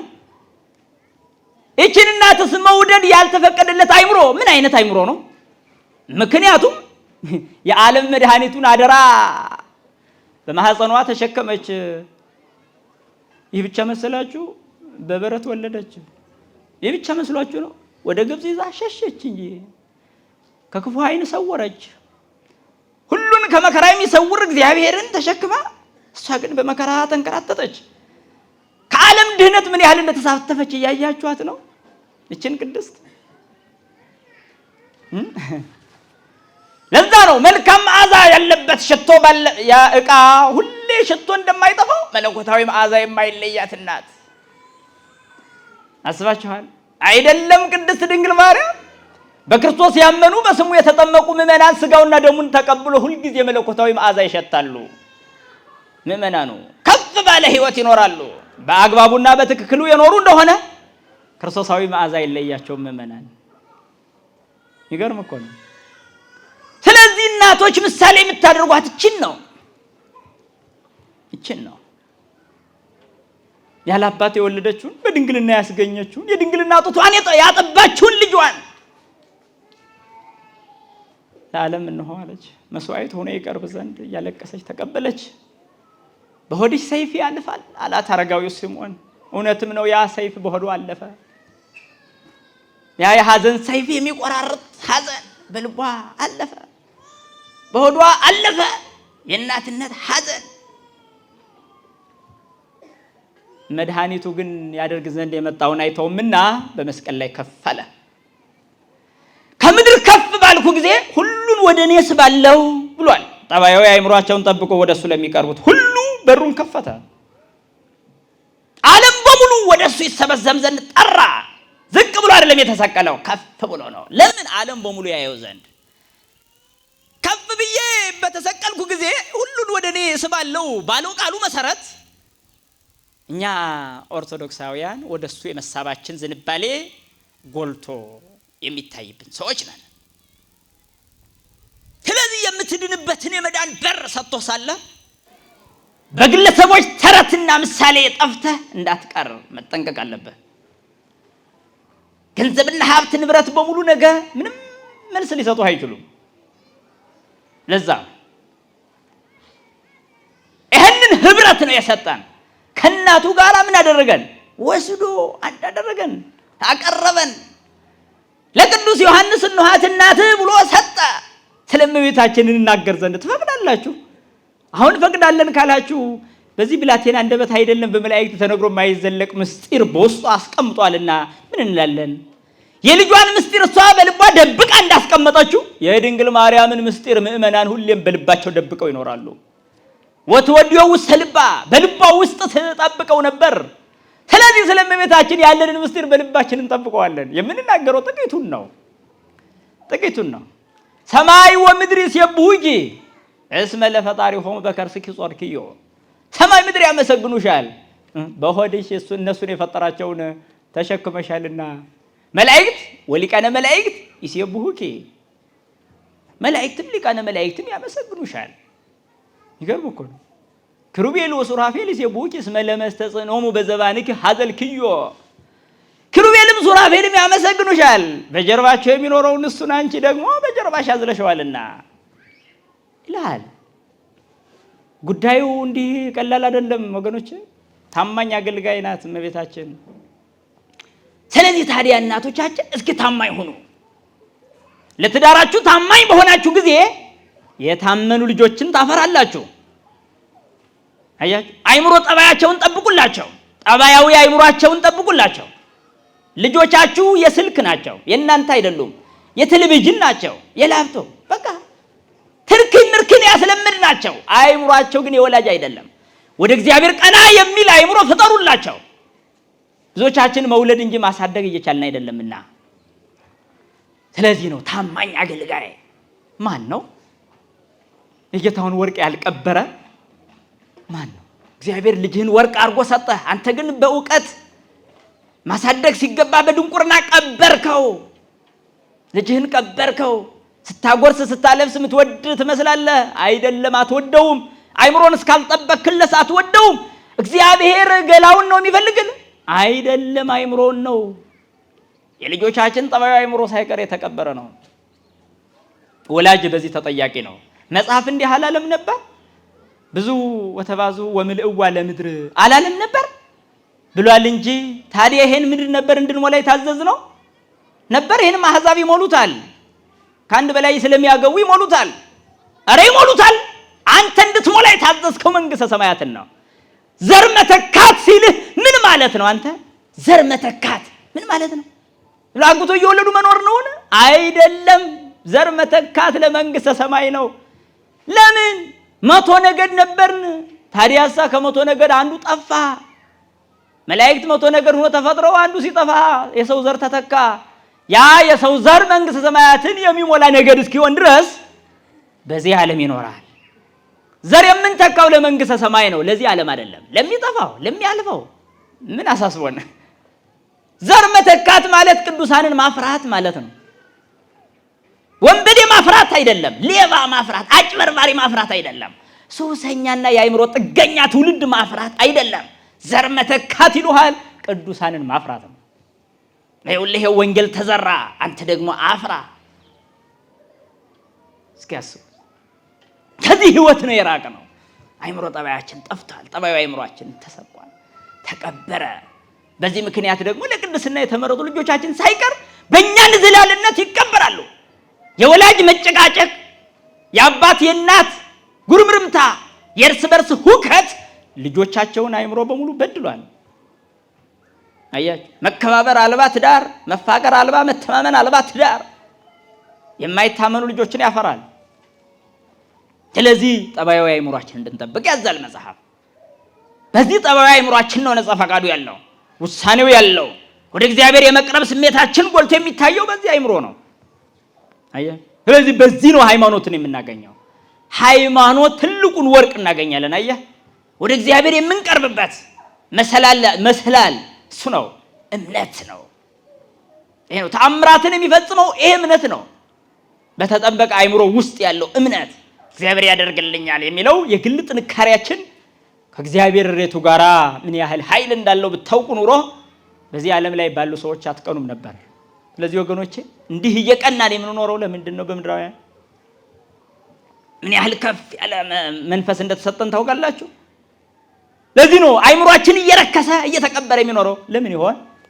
ሐዋርያው ቅዱስ ጳውሎስ ወኢትትመንሰው በፍትወት ከመአረሚ ለያምሩ ለእግዚአብሔር፣ እግዚአብሔር ይኑር አይኑር እንደማያውቁ አረማውያን በስጋዊ ፍላጎት አትጥፉ ይላል። እግዚአብሔርን እንደማያውቁ በስሙ እንደማይጠሩ አረማውያን በፍትወት አትጥፉ፣ በፍላጎት ብዛት አትጥፉ። የሰው ልጅ ፍላጎት ገደብ የለሽ ነው። ክርስቲያን ግን ቆርጦ ይጥላል። በዚህ ሰዓት ክርስትና ይባላል። አየህ፣ ሰማዕትነት ነው። ሰማዕትነት አንገት መቆረጥ ብቻ አይደለም። የአካል መፈለጥ የአንገት መቆረጥ ብቻ የሚገድበው አይደለም። ያ ሰይፍ እስኪመጣ ድረስ አያችሁ፣ በፍላጎታችን አለመሸነፍ እሱ በራሱ ሰማዕትነት ነው፣ ያለ ደም። አየህ፣ በአይምሮአዊ ሰማዕትነት ከኖርን በኋላ በስጋዊ ሰማዕትነት እንፈጽማለን እምነታችንን። አየህ፣ ተፈጥሯዊ አካላችንን ለእሳት ለስለት እስከ መስጠት እንደርሳለን ማለት ነው። በኋላ ነው ይትሌካ ኃጥእ ወኢይፈዲ፣ ኃጢአተኛ ላይከፍል ይበደራል ይላል መዝሙረኛው ዳዊት። ኃጢአተኛ ላይከፍል ይበደራል። ከእግዚአብሔር አካልን ላይከፍል ተበደረ። ከእግዚአብሔር አይምሮን ላይከፍል ተበደረ። ሰው እጅ እግሩን ላይከፍል ተበደረ። እውቀትን ላይከፍል ተበደረ። ገንዘብን ላይከፍል ተበደረ። አየህ፣ ከእግዚአብሔር ያልተበደርነው ምን አለ? ግን መክፈል ሰማዕትነት ነው። የመጨረሻው ክፍያ ግን አንገት ተቆርጠህ አካል ተፈልጠህ ስለ ሰማዕትነት መብቃት ነው። ይሄ በምድራዊ ሐሳብ ልኬት የሚታይ አይደለም። አየህ ኦርቶዶክሳዊነት። ስለዚህ አእምሮ ጠባያዊ በእኛ ውስጥ ስራ እየሰራ ነው አይደለም። አሁን ከባድ ነው። ታዲያ ይህንን ተከትሎ ባለን ሃይማኖት ውስጥ መንፈሳዊ አእምሮአችን ከፍ ይላል ማለት ነው። መንፈሳዊ አእምሮ ማለት ከምድራዊ ጉዳዮች ከፍ ብለን ሰማያዊ በሆኑ ጉዳዮች ላይ የምናውቀው ዕውቀት ነው። ስለ መንግሥተ ሰማያት ያለን ሙሉ መረዳት አቅም ላይኖር ይችል ይሆናል። የሰው ዓይን ያላየው የሰው ጆሮ ያልሰማው ተብላ ተገልጣለችና፣ ነገር ግን በደስታዋ ግን እንሳባለን። ወደ ጌታ በደስታ ግባ፣ ወደ ጌታ ደስታ ግባ ተብለናልና፣ ስለዚህ ወደ ጌታ ደስታ ግባ የተባለችዋ ዘላለማዊቷ ሕይወት ናት። እሷም እረኛው ሲመጣ በጎቹን የሚያስገባባት ናት። እረኛው ታዲያ ስለዚች መንግሥተ ሰማያት ምን ልናወራ እንችላለን? ሕማም የለም፣ ችግርም የለም፣ መጨነቅም የለም። ተጣላሁ፣ ደበደብኩ፣ ተደበደብኩ፣ ተሰቃየሁ፣ ደከምኩ የሚባል የሌለባት፣ በዚህ ዓለም ባለ ምሳሌ እንዳንናገር ምሳሌ የሌለባት የሆነች የዘላለም ርስት ናት ያለችን። ያችን ርስት ለመውረስ ነው ሰማዕታት የተፈለጡት የተቆረጡት። እኛ ደግሞ ከነሱ ጋር ማህበርተኞች ነንና ከዚያ ማህበር ተፈንቅለን እንዳንወጣ ልንጠነቀቅ ያስፈልጋል ማለት ነው። ሰነፍ ባሪያ እንዳንባል፣ ታማኝ አገልጋይ ከሚባለው ጋር ለመቆጠር ራስን ዝግጁ ማድረግ፣ መንፈሳዊ አእምሮን መላበስ።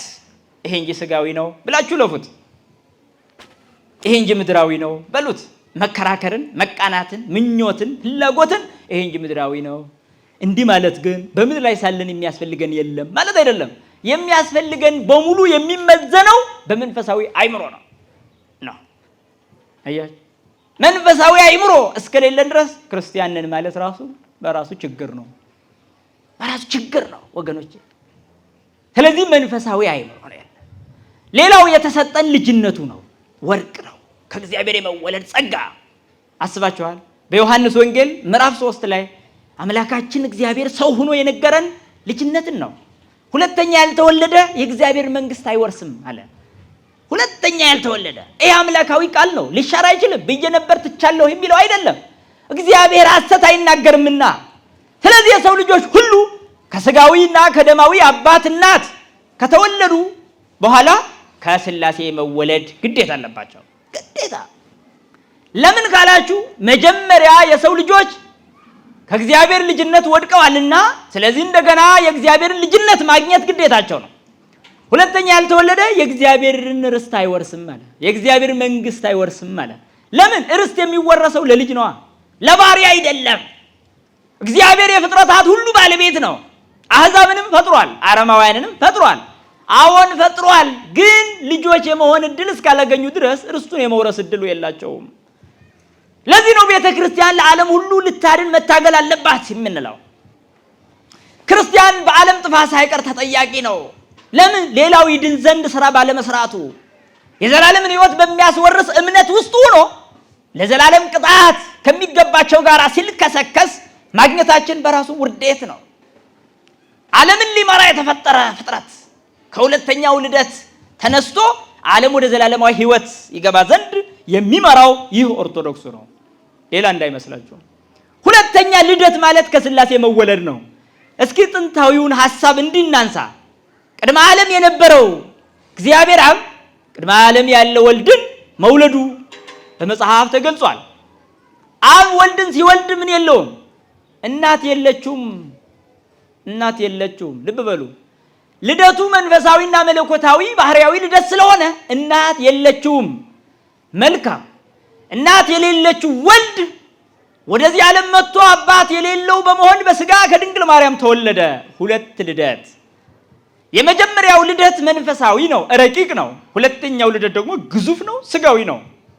በመጀመሪያ ልደቱ እናት የሌለችው፣ በሁለተኛ ልደቱ አባት የሌለው እርሱ ክርስቶስ ነው። ጥሩ። እኛ ደግሞ በመጀመሪያ ልደታችን ግዙፍ ልደት ነው ያለን። ከእናት ከአባት በዘር ምክንያት ከሚደረግ ልደት ተወለድን። ሁለተኛው ልደት ግን ያለ ዘር ከሥላሴ እንወለዳለን። በሁለተኛው ልደታችን መንፈሳዊ ልደት የተወለድን በሁለተኛው ልደታችን። ስለዚህ በእርሱ አምሳል ሊወልደን በእኛ አምሳል ተወልዷልና ልንጠነቀቅ ይገባል። ተወልደ በአምሳሊከ ከመ ይለድከ በአምሳሊሁ፣ በእሱ አምሳል ሊወልድ በአንተ አምሳል ተወለደ ይለናል። በሁለተኛው ልደት ምን አደረገ? ግዙፍ ስጋዊ ልደትን ተወለደ፣ እኛን የሚመስል ልደት። ይገርማል።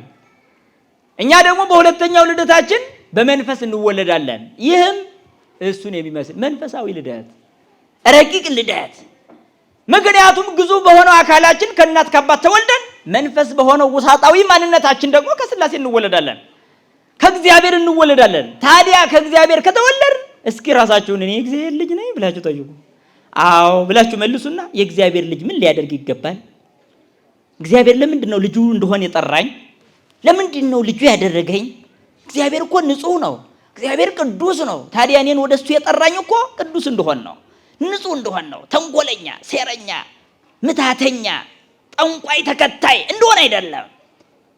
ከጠንቋይ መከተል ካልተለየንማ ምኑን የእግዚአብሔር ልጆች ሆነ? በጊዜያዊ ችግሮቻችን ምክንያት ግለሰብ አጎብዳጅ ከሆንማ ምኑን የእግዚአብሔር ልጅ ሆነ? አስተውሉ እንጂ ጎበዝ። አየህ፣ እያንዳንዱ ግለሰብ ለስጋዊ ችግሮች መፍትሄ የሚሰጥ አካል ለመፈለግ አምልኮ የሚፈጽመው ሰው አለው። እስከዚህ ድረስ ይወርዳል የእግዚአብሔር ልጅ። ክርስቲያን የእግዚአብሔር ልጅ አይደለምን? ታዲያ ለምንድን ነው ግለሰብን እንደ አምልኮ የሚቆጥረው? እስኪ አስተውል፣ አይምሮን መርምር።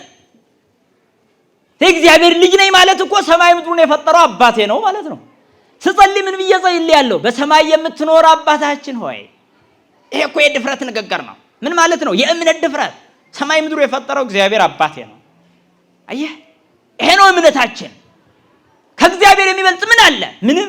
ታዲያ የነገስታት ንጉሥ አባታችን ከሆነ በዚህ ዓለም ባሉ ጊዜያዊ መሪዎች የምንሸነፍና ውዳቂ ሐሳብ ያለን አይደለንም። አስተውሉ። ከፍ ማለት ያስፈልጋል። መንፈሳዊ ልዕልና እሱ ነው። ከእግዚአብሔር የመወለድ ስሜት እግዚአብሔር ጋር ሁሌ እንድትኖር ያደርጋል። አየህ፣ ከሱ ተወልደህ ደግሞ ተከፍለ የራካት አይምሰልህ። ከዛሳ በአንተ ውስጥ መልሶ አባቴ ይኖራል እንጂ በአንተ ውስጥ እግዚአብሔር መልሶ አለ። ለዚህ ነው አባቶቻችን እምኩሉ ጻማ ያፈቅር እግዚአብሔር ልበ ርቱዐ ሰማያት ወምድር ዘይ የግሉ አግምሮቶ ለእግዚአብሔር ወልብ ሰዘቁ በንጽህ ይከውኖ ማህደረ ንጹሃ። እግዚአብሔር ከድካም ሁሉ ቅን ልብን ይፈልጋል ይላል። አየህ፣ ልጆቹ ምን እንድንሆን ይፈልጋል? ሰው ልጅነቱን አልቀበረም የሚያሰኘው ምን ሲያደርግ ነው ካል እግዚአብሔር ከድካም ሁሉ ምንን ይፈልጋል? ቅን ልብን ይፈልጋል። ለመዘመር እንደክማለን፣ ለመስበክ እንደክማለን፣ ለማገልገል እንደክማለን፣ ብዙ ውጣ ውረድ ለዝክር እንደክማለን፣ ብዙ ማዕድ በማዘጋጀት እንደክማለን፣ ለቤተ ክርስቲያን ብዙ ወጪዎችን እናወጣለን፣ እንደክማለን። ግን እግዚአብሔር ምን ይወዳል? ከድካም ሁሉ ቅን ልብን ይወዳል። አሁን ብዙ አገልጋዮች እኮ አሉ፣ ግን ቅን ልብ እየጠፋ ነው ወዳጆቼ። ልናለቅስ ይገባል። ብዙ ዘካሪዎች አሉ፣ ብዙ መጽዋቾች አሉ፣ ብዙ ቤተክርስቲያን የሚገነቡ አሉ፣ ግን ቅን ልብ የለም። ሊመለኩ ይፈልጋሉ፣ ራሳቸው የእግዚአብሔርን ክብር መተካት ይፈልጋሉ። ግን ይሄ እስካለ ድረስ መዳን አይችሉም። በልቡ ውስጥ የመሰበር ስሜት ይሄ ነው ወዳጆቼ። መስዋዕቱ ለእግዚአብሔር መንፈስ የዋህ። መዝሙረኛው ዳዊት የእግዚአብሔር መስዋዕት የተሰበረ ልብ ነው፣ ቅን ልብ ነው በማለት ይገልጻል። ቅን ልብ ነው አለ። ልበት ሁተ ወይ ዋሃ ይሜንን እግዚአብሔር። ቅን ልብን እግዚአብሔር አይንቅም። አስባችኋል? እኒህ ቃላት ልባችንን ለመስበር በቂ ነበሩ። ነገር ግን እንደ ፈርዖን እንዳይደነድን ልባችን ቃሉን በሰማችሁ ጊዜ ልባችሁን አታጽኑ ያለው የቅዱስ ቃል እንዳይደርስብን የነቢዩን ቃል እናስታውስ። ወሰወ ተሰሙ ቃሉ ታጽኑ ልበክሙ። ቃሉን በሰማችሁ ጊዜ ልባችሁን አታጽኑ አለ፣ አታደንድኑ አለ። ልብ በሉ። ከድካም ሁሉ እግዚአብሔር ምንን ይወዳል አለ? ቅን ልብን ይወዳል አለ። ቅን ልብን ይወዳል። ብዙዎች ጥመት ይከበዳል። እንዳስቀዳሽም እንቆጥራለን፣ ራሳችንን እንደ ጾመኛም እኮ እንቆጥራለን። ጥሩ ነው መጾሙም፣ ታዲያስ መቁረቡም ጥሩ ነው። ታዲያስ ቅን ልብ ያጥረናል። በስራችን መስክ ተንኮለኞች ነን። እግዚአብሔርን የመቀበል አቅም እግዚአብሔርን የማስተናገድ ብቃት በውስጣችን ሊኖር ይገባል። ለዚህ ነው ከድካም ሁሉ እግዚአብሔር ልብን ይወዳል፣ ቅን ልብን ይወዳል ካለ በኋላ ሰማያት ወምድር ዘይብሉ አግምሮቶ ወልብ ሰዘብቁ በንጽህ ይከውኑ ማህደረ ንጹሃ። ሰማይ ምድር የማይችሉት እግዚአብሔር አለ በንጽህና የተጠበቀ ልብ ግን ማደሪያው እንዲሆን ያደርገዋል።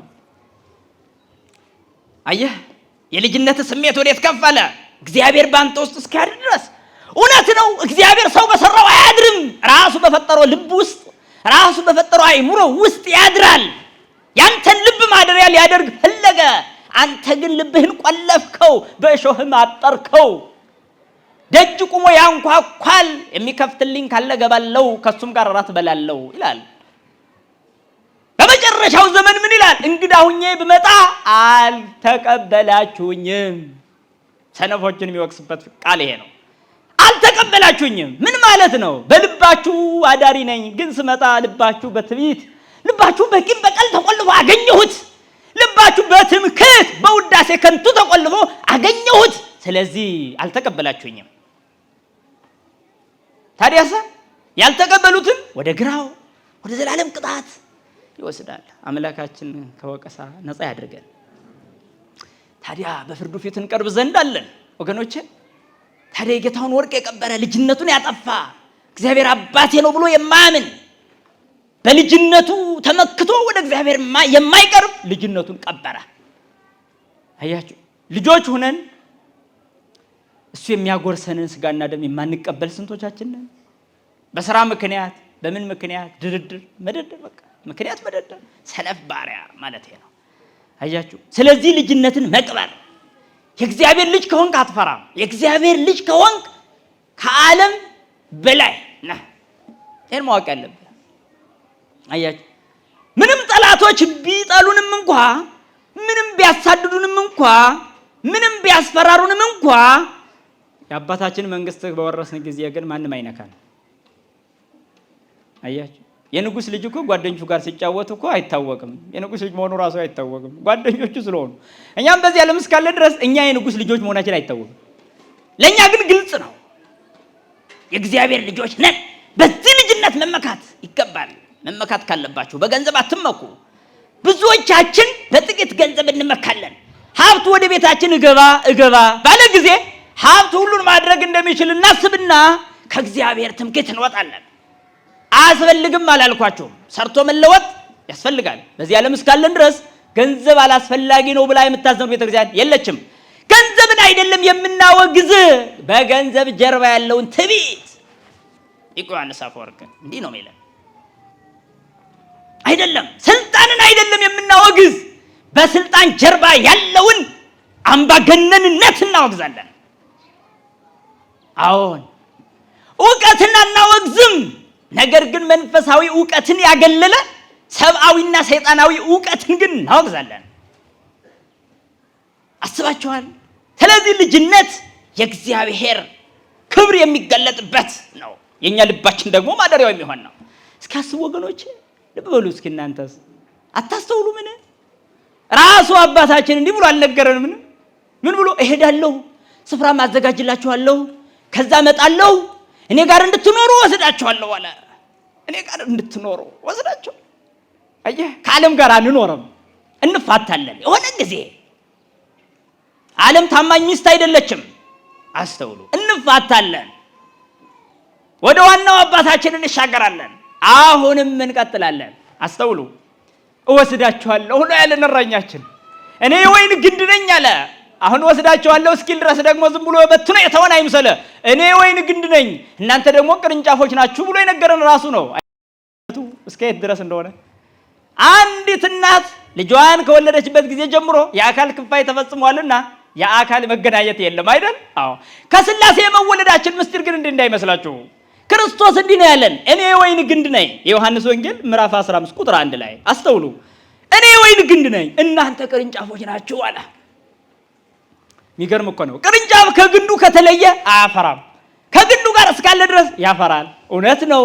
እኛም በልጅነት ከእግዚአብሔር ጋር እስካለን ድረስ የፍቅር ፍሬ፣ የእምነት ፍሬ፣ የንስሐ ፍሬ ማፍራት እንችላለን። የርህራሄ የቸርነት ፍሬ እናፈራለን። ምክንያቱም እሱ ግንዳችን ሩሩ ስለሆነ ግንዳችን ፍቅር ስለሆነ ከግንዱ ጋር እስካለ ድረስ ማንም ፍቅርን የማያፈራበት ምክንያት የለም። ማንም ርህራሄ የሌለው ሊሆን አይችልም። ለምን? ግንዳችን ሩሩ ስለሆነ። ከዚህ በተለየን ሰዓት ልጅነታችን በቀበርን ሰዓት ያን ጊዜ ሰነፍ ባሪያ ታካች እጅና እግሩን ሰሩት ወደ ዘላለም ቅጣት እንባላለን። ስለዚህ ወገኖቼ የትኛውን ሆነን አገኘን? ታማኙ አገልጋይ ወይስ ሰነፉ? እስኪ ራሳችን ስንፈትሽ ማን ሆን? ይሄ ታዲያ ጉባኤ አንድ በር ሊዘጋ ይገባል። አንድ የፈረሰ ሊያንጽ ይገባል ማለት ነው። እየግላችን የፈረሰ በኩል አለ። በፈረሰ እየግሉ ማለት ነው። እያንዳንዱ ሰው አንዱ በተጠቃበት ኃጢአት አንዱ አልተጠቃም፣ ደህና ነኝ ባይ ነው። አንዱ በተጎዳበት አንዱ አልተጎዳም። ስለዚህ የእያንዳንዳችን ክፍተት ሊሞላ የሚገባ መሆን አለበት የወንጌሉ ቃል። ለዚህ ነው እስመ እግዚአብሔር ይጸውዐነ ለርኩስ ዘእንበለ ለቅድሳት፣ እግዚአብሔር ለቅድስና ነው የጠራን እንጂ ለርኩሰት አልጠራንም ይላል ሐዋርያው ቅዱስ ጳውሎስ በተሰሎንቄ መልእክቱ ምዕራፍ 4 ላይ። እግዚአብሔር ለቅድስና ነው የጠራን። ለመርከስማ ለምን ይጠራናል? ዓለም ሲያው መርከሻ ቦታ አይደለም። ወደ እግዚአብሔር የተጠራ ነው ለመቀደስ ነው፣ ለመክበር፣ ለዘላለም ክብር ለመብቃት ነው እንጂ ለመርከስ፣ ለጉስቁልና፣ ለኃጢአት፣ ለውድቀትም ዓለም ይበቃ የለ። ወደ ቤተክርስቲያን መምጣት ምን አስፈለገ? መቁረብ ምን አስፈለገ? መወለድ ምን አስፈለገ? ከእግዚአብሔር ዓለምስ የርኩሰት ቦታ አይደለም።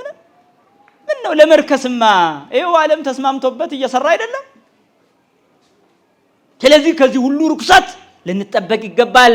የጌታውን ወርቅ ቀበረ ከተባለው ታካች ባሪያ ጋር እጅ እግራችን ታስሮ ወደ ጥልቁ እንዳንጣል ስንፍናችንን ማስወገድ፣ በቤተ ክርስቲያን ላይ በሚፈጸሙ ነገሮች ምክንያት ከመደደር ራስን ለቤተ ክርስቲያን የሚመጥን ሰው ማድረግ። በቃ እኔ ነኝ የቤተ ክርስቲያን አካል አንዱ፣ የኔ መርከስ በራሱ ለቤተ ክርስቲያን ትልቅ ውርደት ነው ብሎ ማሰብ። ያንዱ ግለሰብ መጎዳት የቤተ ክርስቲያን መጎዳት ነው። እንዲህ ብሎ ተቋማዊ መዋቅራዊ በሆነው ላይ ሲበላሽ ብቻ አይደለም የምንጫጫው። እኛ ውስጣችን በራሱ እያንዳንዱ ምእመን ክርስቲያን የመሆን ስሜቱ በጠፋ ቁጥር ቤተ ክርስቲያን የታለች? በዛ ልብ ውስጥ እኔ የትኛው ህብረት ውስጥ አለሁ? የለም። አያችሁ፣ ለግንባታ የማይሆነው ድንጋይ በሙሉ ይፈነቀላል፣ ይጣላል። የሚስተካከለው ግን ተጠርቦ ይሰራል። የማይስተካከል ድንጋይ ይወጣል። ለዚህ ነው ከቤተ ክርስቲያኑ ህብረት የሚወጡ በርካታ ድንጋዮች አሉ። ስለዚህ ለነበረን ጊዜና ሰዓት አምላካችን የተመሰገነ ይሁን። የተማርነውን በልቡናችን ያሳድርብን። እኔም ተናግሬያለሁ፣ ተናግሮ ከማጥፋት እናንተም ሰምታችኋል፣ ሰምቶ ከማጥፋት ይሰውረን። ወስብሐት ለእግዚአብሔር።